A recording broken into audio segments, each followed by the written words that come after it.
but this album, Bridge of Love, I just knew that was going to be a game changer for me. That was going to like, okay, I'm on my way now. Of course, it came out during COVID. Yeah. But, and then, but the songs are so beautiful and so good, and they're still finding their way. So it's not, nothing is over until it's over, and it's not over because as long as songs continue to get played, you always picking up a fan base. And I have picked up many, many, many new fans from this album, especially from Feel So Good, man. Woo, yeah. Brother. You got some great songs through. You mentioned the catalog. Where for all the music, where is the best spot people gonna purchase your music? For this album, you can get this on Dollar Records. You can find it in your local record stores too. It's in record stores. Now, if it's not in your record store, you can say, "Hey, listen, could you order that album, Bridge of Love by Bobby Harden?" And they will order it for you and put it in a record store. But you can go to Dollar Records. You can go to Bandcamp, I think, to get the album. Yeah, just you can go to Dollar Records. They'll tell you where you can get it. But it's a wonderful, wonderful album.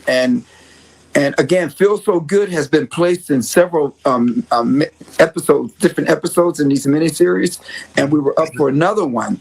It was like, it was in the film, right?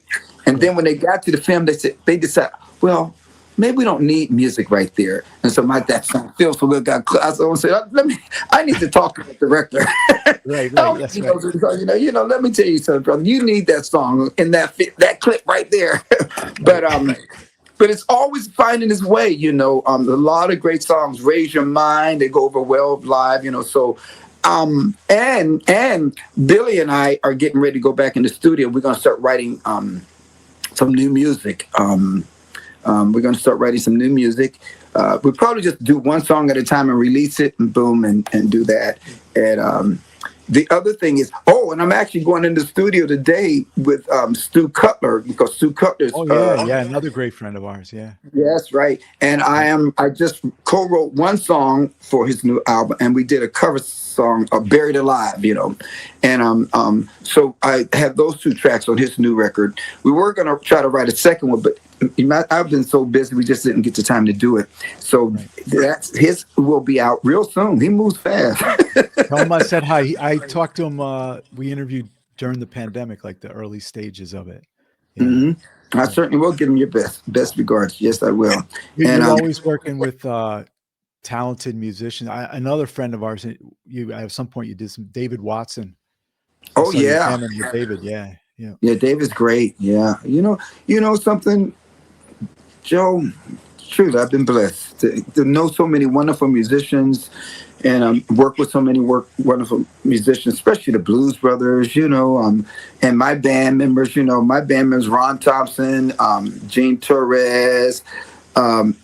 Chris Carter, Stu Cutler subs for Stu Carter, and Jonathan Perez has got sort of like the drummer chair right now. And I've been using Yuichi Hirakawa too, who's a really wonderful drummer, So the drummer chair sort of floats a little bit, and but actually I don't go by sole purpose anymore. I just starting to brand my name because I don't know who's going to be in the band. Because I actually started working with Rich Pagano too. He put a unit together for me because I want to start doing more work upstate and stuff like that in the area.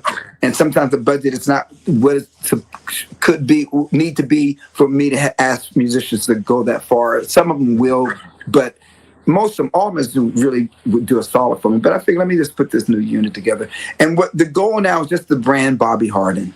Okay.